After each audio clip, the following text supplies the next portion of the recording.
The year is 52 BC. A storm is brewing over the heart of Gaul. Dark clouds gather, mirroring the dread in the hearts of men. The very air crackles with tension.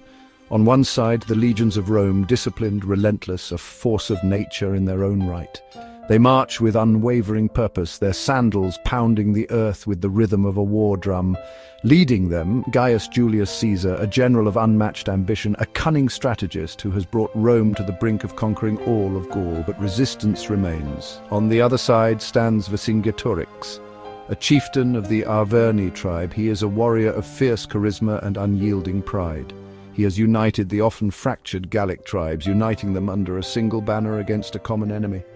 He knows the stakes. This is a fight for their very survival, for the freedom of their people.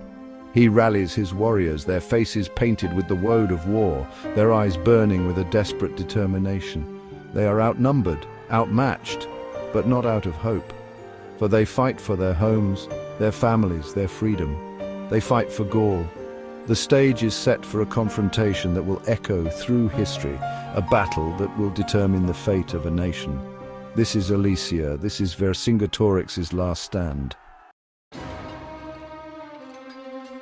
Rome's hunger for conquest knew no bounds. For years they had been pushing deeper into Gaul, their legions crushing any resistance in their path. The Gallic tribes, fiercely independent and often at odds with each other, proved easy prey for the disciplined Roman war machine. Yet the Romans underestimated the Gallic spirit, their fierce love for freedom. This spirit found its embodiment in Vercingetorix. A young chieftain of the Arverni, he possessed a warrior's courage and a leader's vision. Vercingetorix understood that the only way to defeat Rome was to unite the fractious Gallic tribes.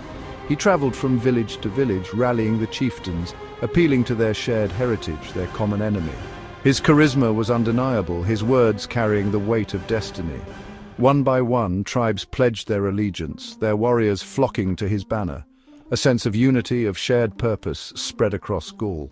The Romans would soon learn the true meaning of Gallic fury. Vercingetorix knew that he could not defeat the Romans in open battle. Their legions were too strong, their discipline too great, so he adopted a brutal but effective strategy: scorched earth. Villages were burned, crops destroyed, and wells poisoned. The land itself would rise up against the invaders, denying them the sustenance they needed to wage war. It was a desperate gamble, a sacrifice made for the greater good. The Gauls were determined to make the Romans pay for every inch of their land in blood. Caesar, however, was not a man to be deterred. A cunning strategist and a ruthless tactician, he recognized Vercingetorix as a threat that needed to be extinguished. He pursued the Gallic leader relentlessly, his legions marching with their characteristic efficiency. Vercingetorix, seeking to protect the heart of Gallic resistance, retreated to the hilltop fortress of Alesia. It was a formidable stronghold, but Caesar was not one to be deterred by fortifications, no matter how strong. Caesar's legions, masters of siege warfare, arrived at the foot of Alesia and began their deadly work. They constructed a series of fortifications, a double ring of walls and trenches designed to starve the Gauls into submission. The inner ring would keep the besieged Gauls trapped, while the outer ring would protect the Romans from any relief forces. It was a masterpiece of military engineering, a testament to Roman organization and discipline. Inside Alesia, the situation grew desperate. Food and water were running low, and the constant pressure of the Roman siege began to take its toll. Vercingetorix, however, refused to give up hope. He sent messengers through the Roman lines, pleading for reinforcements from the other Gallic tribes. The fate of Gaul hung in the balance, dependent on the response of their brethren. Within the walls of Alesia, despair began to cast a long shadow. The once bustling town was now a place of hunger and fear. Rations had dwindled to a handful of grain per day, and the water, drawn from increasingly shallow wells, was foul-tasting and scarce. The women and children, their faces gaunt, their eyes hollowed by hunger, bore the brunt of the suffering.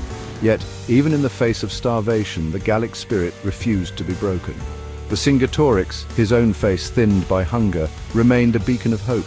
He moved among his people, offering words of encouragement, reminding them of what they were fighting for. Their freedom, their families, their very way of life was at stake.